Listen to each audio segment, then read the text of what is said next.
These are things that are going to help you keep the character of this person. And if you just put a generic eye lid and a fold, you're going to end up with somebody else. But here it goes. It looks like it goes right to the top of this darker edge. So this comes right, glides right along. That fold of the eyelid almost disappears, and then it, even though it's covered up with eyebrow, I think that it's probably pretty safe to say then it comes out here and rounds down to this part.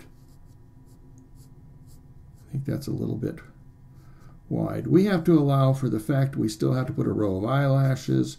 There's something a little bit inside of that edge of the eyelid.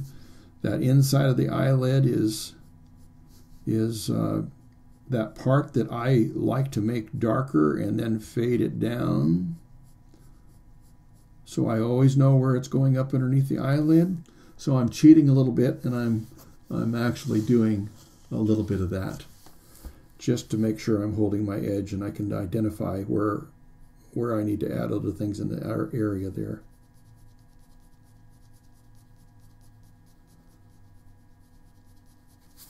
Great. Okay. Now, there's another thing about this. This is one of those complex reflections. And you can really run into trouble. It's okay to go ahead and try and do something fancy as long as you think about what you're trying to do. You're trying to have a reflection of what is towards us and he's looking at. Could be a horizon. We see the photographer, probably whoever's taking the picture, standing here. And yet you can also do a very generic one. It doesn't have to have this reflection. This has nothing to do with the lighting of the picture or anything. So that's why I say this is one of the places where I often take a little liberty. And I will go ahead and find the round of this. Look at these angles. Make sure you've got this tilting right. This is one of the most common things I see people not getting accurate. Get this tilted right and get the shape of that white in there. And so then as I continue this up, I want to maybe find out, okay, if this was if I could see everything, would it make a complete circle? Would those two pieces here add up to a complete circle?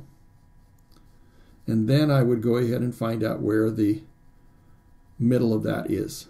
Because he's looking at us, he's going to have a pupil that's in the center. Now, I would figure all this out anyway.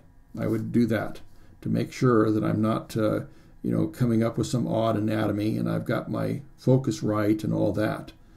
And then I would come back in and add the other things later. If I wanted to modify the reflection, I could do that, but at least I have my anatomy right.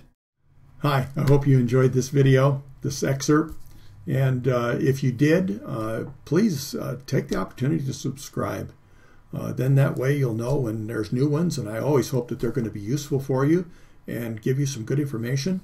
And if you want to share it with your friends, I'd appreciate that too. And we'll look forward to seeing you next time. Thanks.